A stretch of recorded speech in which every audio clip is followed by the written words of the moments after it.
할렐루야. 네. 오늘도 참으로 복되고 귀한 주일 여러분을 주님의 이름으로 환영합니다.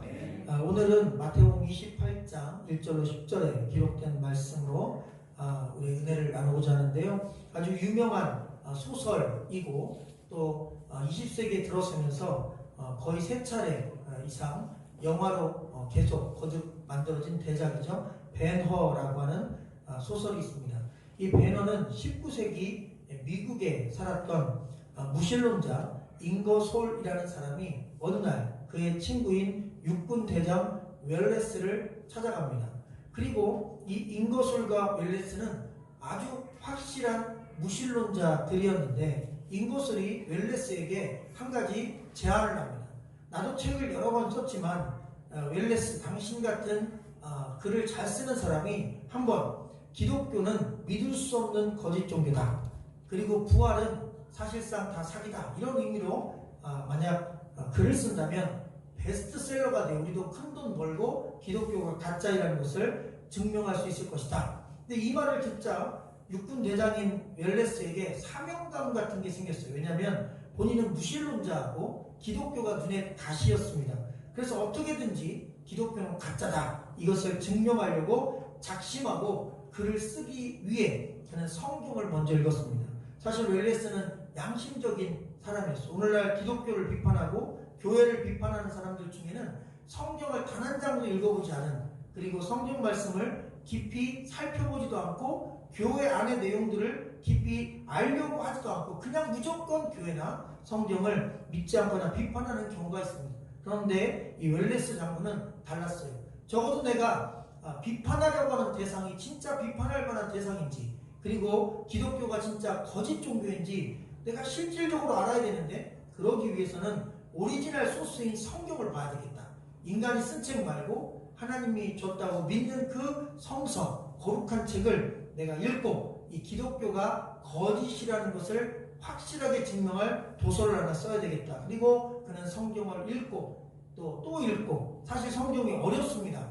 안 믿는 분이 처음 읽어서는 이게 무슨 소리인지 헷갈리고 또 어려움이 있어요. 그런데 반복해서 계속 읽고 또 그 성경을 풀어줄 만한 책들과 함께 읽다 보니까 그가 성경 안에 있는 이 예언된 약속이 예수 그리스도고, 그 예수 그리스도가 성경에 예언한 대로 역사에 오셨고 그분의 십자가의 죽으심과 부활의 사건을 반복해 보며 하나님께서 주시는 은혜를 받았어요. 참 놀라운 것은 부정적인 마음으로 성경을 접근했는데 그 성경을 접근한 웰레스에게 하나님께서는 합력하여 선을 이루신 것입니다.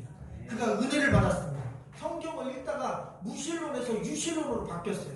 기독교를 비판하고자 성경을 읽었는데 성경을 읽으면서 예수 그리스도가 자신의 주인이라는 사실을 알았고 십자가에서 죽으신 그 죽음이 나의 죄를 위해서 죽으셨다는 사실이 깨달아졌고, 더 놀라운 건 인간이 죽어도 예수 그리스도가 사신 것처럼 다시 부활할 수 있다는 이 완전한 부활 신앙 단계까지 올라섰습니다. 그리고 그는 소설을 썼어요. 이 성경적인 배경과 예수 그리스도의 탄생과 십자가의 죽음과 맞물리는 한 불행한 한 남자, 불행한 한 가정의 이 역사와 맞물려서 배너라는 대작을 썼고, 이 배너라는 책이 일약 베스트셀러가 진짜 됐어요. 그리고 영화로 만들어지고 전 세계 많은 사람들에게 오히려 예수 그리스도의 부활이 진실이었다, 예수 그리스도의 그 십자가의 사랑이 이 배너의 주인공의 누이들을 고치고 살리고, 그 다음에 배너의 주인공의 마음속에 있는 그 미움, 자기를 그렇게 노예로 만들고 자기를 파탄시켰던 바로 그 사람들을 용서할 수 있는 예수 그리스도의 그 사랑의 진정한 의미를 깨닫게 하는 놀라운 소설의 작품이 나오게 되었던 것입니다. 여러분, 오늘 말씀은 실제로 부활을 목격한 여인들의 이야기입니다. 1절 우리 같이 읽어볼까요? 마태복음 28장 1절입니다. 시작. 안식일이 다 지나고 안식 후 첫날이 되려는 새벽에 마리아와 다른 마리아가 무덤을 보려고 갔더니, 자, 안식일이 다 지나고 안식 후 첫날 이렇게 얘기했는데 바로 오늘 새벽입니다. 안식일은 금요일 밤부터 시작되니까 금요일 오후에 돌아가신 예수님이 토요일을 온전히 무덤에서 보내셨고, 그리고 일요일, 우리가 지금 주일이라고 하는 그 일요일날 안식 후 첫날 새벽에 부활하셨다. 이렇게 성경은 증언하고 계신데요. 바로 그 안식 후 첫날인 예수님이 무덤에 머무신 지 날짜로는 3일, 만으로는 이틀이 조금 안 되는 기간이죠. 바로 그 새벽에 여인 두 사람이 갔는데 공교롭게 이 여인들의 이름이 같아요. 마리아입니다.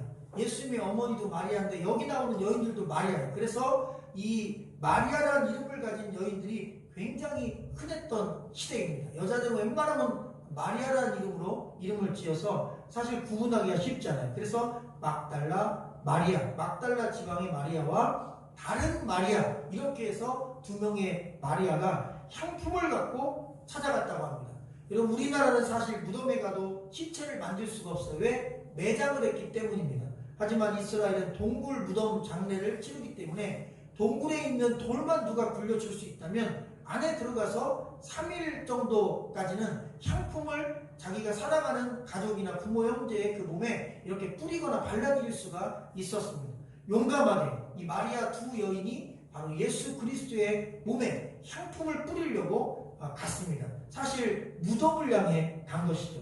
오늘 1절 말씀 끝부분에 보면 무덤을 보려고 갔다 이렇게 했어요. 이 두 여인은 부활의 신앙은 없었습니다.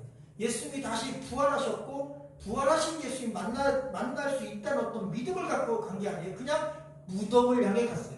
예수님의 시체를 보러 갔어요. 그런데 놀라운 사실은 돌문이 열려져 있었고 그 안에 들어갔더니 그 안에 번쩍번쩍 빛나는 천사가 한 명 있었는데 그 천사를 통해서 그가 위대한 메시지를 듣습니다. 오늘 우리가 읽은 마태복음보다 누가복음에 이 천사의 메시지가 좀 더 자세히 나와 있어 소개합니다. 누가복음에 보면 동일한 구절의 말씀 보면 어찌하여 살아있는 자를 죽은 자 가운데서 찾느냐, 여기 계시지 않고 살아나셨느니라. 할렐루야. 여인들은 예수 그리스도의 부활 소식을 천사로부터 직접 들었습니다. 얼마나 위대합니까? 그들은 그 이야기를 듣고도 믿을 수가 없었어요. 그러나 두렵고 떨리는 마음을 어떻게 내려놓을 방법도 없었어요. 참으로 놀라운 사실은 하나님께서 이 여인 두 사람에게 예수 그리스도의 부활을 목격하게 하고 그 부활을 첫 번째로 증거할 수 있는 놀라운 축복을 주셨다는 것입니다. 그들을 왜 선택하셨을까? 성경학자는 이렇게 얘기합니다. 그 두 마리아는 마음속에 예수 그리스도를 향한 진정한 사랑이 있었다는 것입니다. 여러분, 제자들은 다 도망갔습니다. 그런데 예수 그리스도가 십자가에 못 박힐 때 끝까지 그 십자가의 죽으심을 곁에서 목격하고 함께 울어줬던 사람들이 대부분 예수님께 사랑과 은혜를 받고 치료를 받았던 여인들이었습니다. 이 두 마리아도 그 놀라운 예수 그리스도의 사랑을 경험하고 목숨 걸고 십자가의 자리까지 갔던 사람들입니다. 바로 그 십자가의 현장까지 따라갔던 예수님을 향한 진정한 사랑이 있었던 두 여인에게 부활의 놀라운 신앙도 선물로 주어진 것입니다. 할렐루야. 여러분, 주님을 사랑하는 자에게 부활의 믿음도 주어진 것입니다. 예수를 진심으로 사랑하는 자에게 진정한 부활의 신앙도 주어짐을 믿으시기를 주의 이름으로 축원합니다. 그들은 처음에 무덤을 보려고 갔습니다. 그러나 무덤에서 부활하신 주님을 만났습니다. 여러분, 이집트는 무덤의 나라입니다. 피라미드 무덤입니다. 지금도 땅을 파면 지하에 수많은 왕들이나 귀족들의 무덤이 나타나고 있고 나타날 때마다 그곳은 관광지가 됩니다. 그래서 이집트를 다른 말로 죽은 자들이 산 자들을 먹여 살리는 나라다 이렇게 얘기합니다. 그런데 여러분, 이스라엘에 가면 물론 이스라엘도 무덤은 많습니다. 그러나 관광지로 개발된 무덤은 여러분 대표적으로 하나가 있는데 예수 그리스도의 무덤인데 중요한 건 시체가 없습니다. 무덤이 비어 있습니다. 빈 무덤입니다. 그래서 여러분, 이스라엘은 빈 무덤의 나라입니다. 예수님의 무덤은 비어 있습니다. 왜? 그분은 부활하셨기 때문입니다. 부활은 역사적인 사건이고 사실이기 때문입니다. 요한복음 11장 말씀처럼 나는 부활이요 생명이니 무릇 나를 믿는 자는 죽어도 살겠고 살아서 나를 믿는 자는 영원히 죽지 아니하리라. 할렐루야. 여러분, 중국에서 가장 부귀 영화를 누렸던 왕 중에 진시 왕제가 있습니다. 그런데 이 진시 왕제가 최고의 부와 권력을 누리면서 그는 이 놀라운 자기 인생의 이 놀라운 축복을 영원토록 가져가고 싶은 거예요. 늙지 않고 죽지 않고 살 수 있는 길을 찾다가 불로초라는 것이 세상에 존재한다는 정보를 얻게 됩니다. 물론 그게 사실은 아닌 걸로 판명됐지만 한 가닥 희망을 가지고 그 영생 불사할 수 있는 불로초를 구하기 위해 자기가 동원할 수 있는 모든 사냥촉꾼들을 동원해서 돈이 얼마나 든든 시간이 얼마나 걸리든 불로초를 찾아와라. 그러면 그 불로초를 구해오는 자에게는 정말 상상할 수 없는 보상을 해주겠다 했는데 11년 만에 불로초를 못 만나고 죽었습니다. 여러분, 진시황은 39살에 중국을 통일했습니다. 그리고 50살에 죽었습니다. 불로초를 찾다가 50살에 죽었어요. 결국 진시황은 전쟁 없이 평화롭게 황제로서 부귀영화를 마음껏 누린 시간은 고작 11년밖에 되지 않습니다.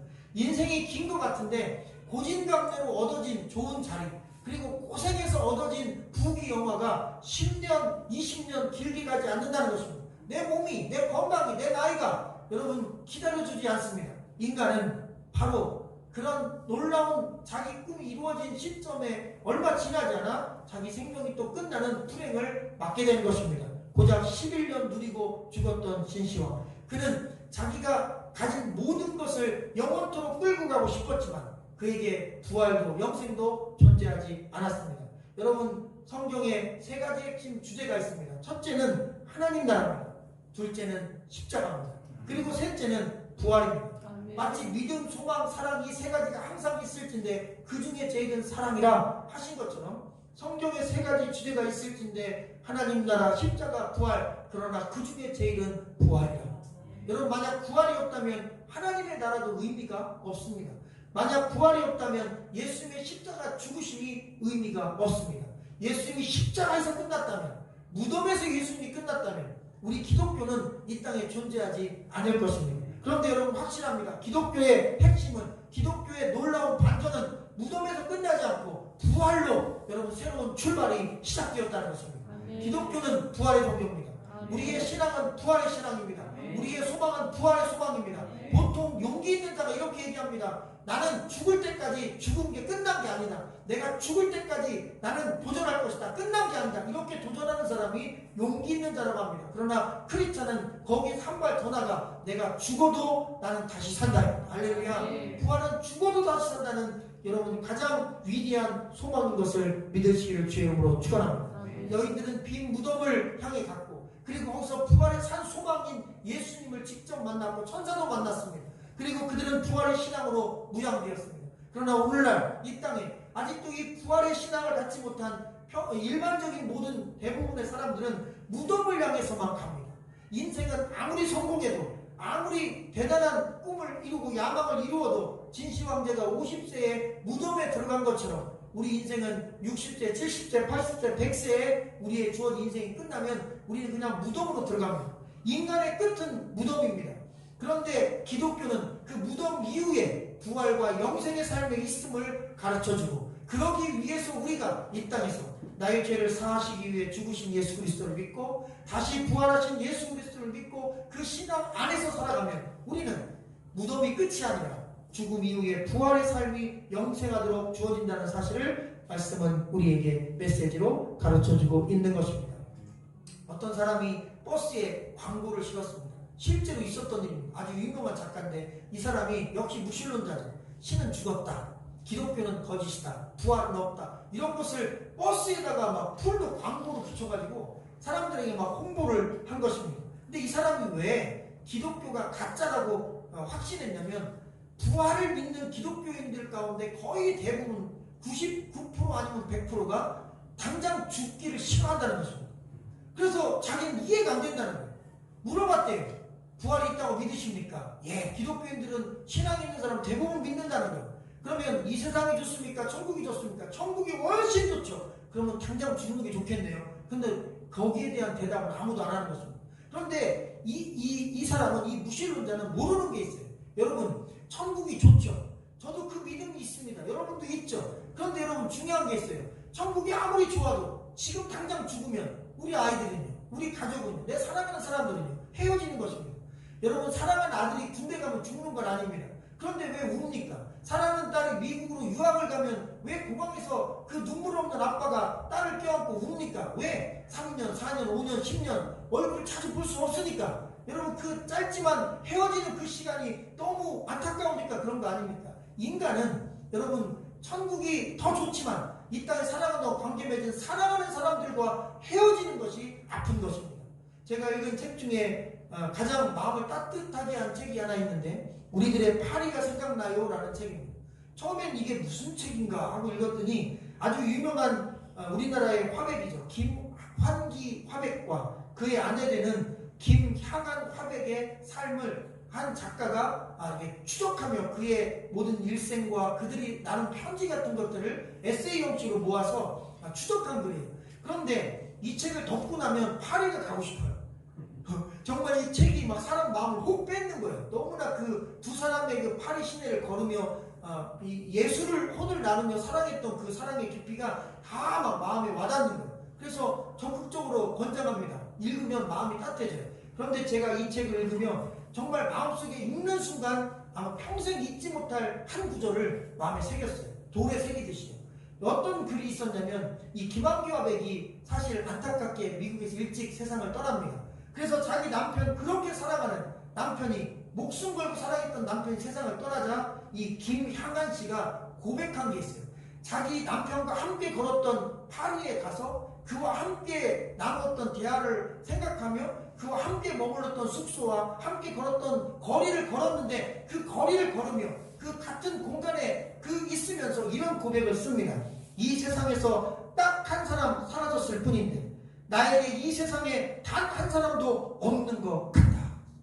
근데 이 글을 보니까 진짜 그 사랑이 얼마나 위대한지 알겠어요. 내게 의미 있는 한 사람이 세상을 떠났는데 이 세상에 단 한 사람도 없는 것 같다. 텅 빈 것 같다. 한 명도 없는 것 같다. 그런 고백을 한 글을 보고 저는 한참 동안 생각을 하게 되었습니다. 여러분 이 세상을 지금 떠나면 이 사랑하는 사람들과 헤어지는 이 헤어짐이 아픈 거예요. 아무리 내 부모님이 믿음이 좋고 천국 갔다고 확신을 해도 부모님과 헤어지는 그 시간이 길기 때문에 그것 때문에 기독교인들도 부모님이 세상을 떠나 천국 가셨지만 함께 우는 것입니다. 그래서 여러분 죽으면 그 장례식장에서 우는 건 당연한 거예요. 기독교인은 울면 안 된다. 왜 천국 가는데 웃어야지? 그건 잘못된 것입니다. 헤어짐의 기간 때문에 우는 것입니다. 어쨌든 그렇게 신은 죽었다고 외쳤던 그 사람이 또 죽었어요. 여러분 하나님은 살아계십니다. 5절과 6절이 또 한번 증명하는데요. 같이 읽어볼까요? 시작. 천사가 여자들에게 말하여 이르되 너희는 무서워하지 말라. 십자가에 못 박히신 예수를 너희가 찾는 줄을 내가 아노라. 그가 여기 계시지 않고 그가 말씀하시던 대로 살아나셨느니라. 와서 그가 누우셨던 곳을 보라. 아멘. 그들이 십자가에 못 박힌 예수를 찾으러 갔습니다. 여러분 이 예수 그리스도를 십자가에 못 박은 실질적인 장본인들이 누구냐면 지금으로 얘기하면 종교인들입니다. 저와 같은 이런 종교계에 종사하는 사람들, 그 가운데 가장 돈과 그리고 종교적인 권력과 그리고 세상 정치 세력과 어깨를 나란히 하는 파워가 있는 사람들, 힘이 있는 사람들, 자신의 지위와 소유가 넉넉했던 그런 당시에 힘있던 사람들이 여러분 자신들이 가지고 있는 그 사회적 지위나 소유를 잃어버리지 않기 위해 위협받자 예수 그리스도를 죽이기로 결심한 것입니다. 참으로 무서운 일입니다. 경비병들이 밤에 다 보았습니다. 성경에 보면 예수님의 무덤을, 예수님의 부활이 있으면 안 되니까, 또 그 제자들이 예수님의 시체를 훔쳐가고 부활했다고 거짓말해도 안 되니까 제사장들이, 당시 종교인들이 로마 군인들을 특별히 파견해서 지키게 합니다. 그래서 로마 군인들이 지켰어요. 그런데 그들이 잠을 자는 사이에 예수님의 제자들이 훔쳐갔다 이렇게 소문을 냈는데 그 안에 들어가 보면 다릅니다. 예수님이 사라졌어요. 무덤에 돌문이 열려 있었어요. 그래서 군인들은 자기들이 지키던 죄수나 어떤 대상자가 없어지면 무조건 사형입니다. 로마 법이 그렇습니다. 그러니 무서워 떨 수밖에 없어요. 그래서 그들은 당장 누구에게 달려갔냐면 자기들에게 그러한 일을 부탁했던 제사장에게 달려간 겁니다. 종교인들에게 달려간 겁니다. 왜? 살려달라고요. 살 길이 필요합니다. 그래서 실제로 자기들이 본 걸 얘기했습니다. 우리가 돌문을 열지 않았습니다. 제자들도 오지 않았습니다. 그런데 신기하고 놀랍게도 돌문이 열렸고 우리가 볼 수 없었던 신기한 현상으로 여러 가지 우리가 말로 표현할 수 없는 그런 무서운 현상들을 보게 되었습니다. 예수 그리스도의 모습을 보지 못했습니다. 그런데 무덤 안에 가보니까 예수님 보이지 않는 것입니다. 그리고 어느 누구도 다녀가지 않았는데 예수님이 안 보입니다. 당연하죠. 인간이 생각할 수 있는, 그런 인간이 상상할 수 있는 방법으로 부활한 게 아닙니다. 예수님은 물질 세계를 초월하는 제3의 우리가 알 수 없는 영적인 실체로 변화되었기 때문에 우리는 이 벽이나 돌이나 이런 걸 통과할 수 없지만 예수님은 무덤문이 열리기 전에 그 무덤에서 이미 나가셨기 때문에 여러분, 이 로마 군병들이 예수 그리스도의 모습이나 형체를 감히 볼 수가 없었어요. 그런데 천사가 들어가서 문을 열고 안에 기다렸다가 마리아 두 사람에게 예수 그리스도가 부활하셨다는 소식을 전하려 했기 때문에 무덤문이 그 다음에 열린 것을 보게 된 것입니다. 그러니 이 군병들은 천사의 그 신비한 현상이나 무덤문이 열린 현상은 보았지만 예수님의 모습은 보지 못했고, 그리고 예수의 실체가 쏜살같이 사라진 것, 기적처럼 사라진 것을 보고 두려워 떨 수밖에 없었던 것입니다. 그런데 그 이야기를 전해드는 대제사장들이 사실 성경을 연구한 자들 아닙니까? 그러면 우리가 실수로 예수를 죽였지만 이 예수 그리스도가 그런 놀라운 기적적인 현상까지 일어나며 실체가 사라졌다면 부활하신 게 맞구나, 믿음을 가지면 여인들처럼 믿음을 가졌으면 됐을 텐데 그들의 관심은 예수의 부활에 없었습니다. 예수가 부활했든지 그가 하나님의 아들이든지 천국이든지 영생이든 그들에게는 아무런 관심이 없었어요. 오직 그들은 자기가 가진 소유에 관심이 있었고, 자기가 가지고 있었던 종교적인 힘, 권력, 그리고 세속적인 어떤 파워에 관심이 있었어요. 그걸 잃어버리면 안 되니까 이 사실로 사람들에게 전파되면 안 되는 것이었습니다. 그래서 성경에 보니까 돈을 많이 주고 예수의 제자들이 우리들이 잘 때 몰래 훔쳐갔다고 군인들에게 얘기하라고 그렇게 거짓을 말하게, 거짓 증언을 하게 포장해놓고, 그리고 그 소문이 지금까지도 유대인들 사이에 예수 부활한 게 아니다, 도둑질을 해갔다, 시체를 훔쳐갔다, 이렇게 이야기하도록 만들었다는 것입니다. 여러분, 돈과 권력과 명예만 추구했던 바로 그 당시 교회의 모습이었던 것입니다. 오늘 말씀해 보니까 그가 말씀하신 대로 살아나셨다라고 천사가 이야기했는데, 이 살아나셨다라는 말은 원어로 보면 에게르데라는 단어입니다. 근데 이 단어는 사실 살아났다, 다시 살았다 이런 표현보다는 첫 번째 의미는 일어났다라는 표현입니다. 근데 사실 이 말씀이 상당히 우리에게 힘이 됩니다. 부활은 일어나는 것입니다. 죽음의 자리에서 일어나는 것입니다.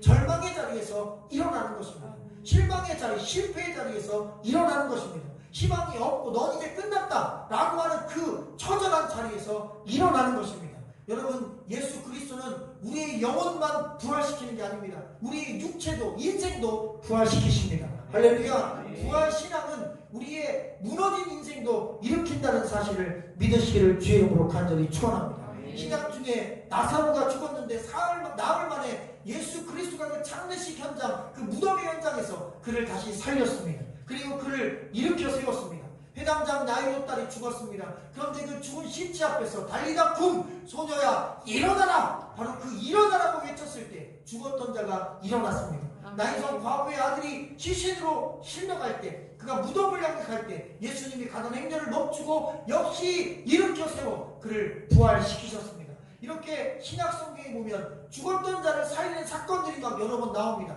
바로 이것이 부활의 예고편인 것입니다. 언젠가 그 나사로가 내가 될 것입니다. 언젠가 그 회당장 야이로의 딸이 여러분이 될 것입니다. 언젠가 나인성 과부의 아들이 바로 우리 모든 크리스찬이 될 것입니다.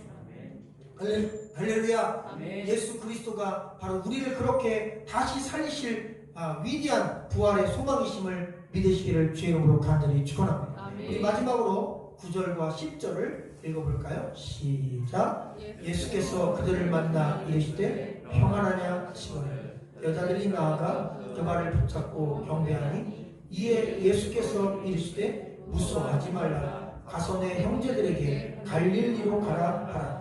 거기서 나를 배우리라 하십니다. 아멘. 사실 이 부활의 현장에 이 말씀, 마태복음 마지막 장 말씀은 정말 수십 번, 아니 수백 번 읽고 설교도 엄청 많이 했죠. 수십 번 했을 겁니다. 그런데 이번에 이 말씀을 묵상하면서 특별히 한 단어가 가슴에 일주일 내내 들어왔어요. 갈릴리입니다. 갈릴리. 특별히 갈릴리로 가라. 다른 때는 사실 이 말씀이 잘 들어오지 않았어요. 다른 부분의 말씀이 들어왔는데 이번 한 주간은 갈릴리로 가라. 여러분 예수님도 다시 이 여인들을 만나 내가 너희에게 말한 대로 갈릴리에서 너희를 만날 거니 너희들은 가서 제자들에게 갈릴리로 가라. 거기서 나를 만나리라. 그리고 천사도 말합니다. 갈릴리로 가라. 거기서 주님을 배우리라. 부활의 주님을 만나리라. 갈릴리로 가라는 것입니다. 그런데 이 갈릴리로 가라는 말씀이 영적인 음성으로 제게 다가왔습니다. 여러분 갈릴리로 가라는 것입니다. 갈릴리는 어디입니까? 제자들에게 갈릴리는 예수님을 처음 만난 자리입니다. 갈릴리는 어디입니까? 예수님을 처음 만나서 기쁨으로 예수님 섬겼던 자리입니다. 여러분 십자가에 달리시고 갈보리에서 예수님 죽으실 때 제자들은 실패했고 절망했고 좌절했고 신앙이 죽었고 그들은 예수님을 다 떠났습니다. 그런데 그 절망의 자리에 그 예루살렘에 있을 때 주님이 부활하시자마자 하신 말씀은 갈릴리로 돌아가라는 것입니다. 내가 너희를 처음 만난 그 자리로 돌아가라는 것입니다. 내가 거기서 부활의 주로 너를 또 만나준다고 하는 것입니다. 할렐루야. 네. 여러분 우리에게도 영적인 갈릴리가 있습니다. 우리 영이 회복되는 갈릴리가 있습니다.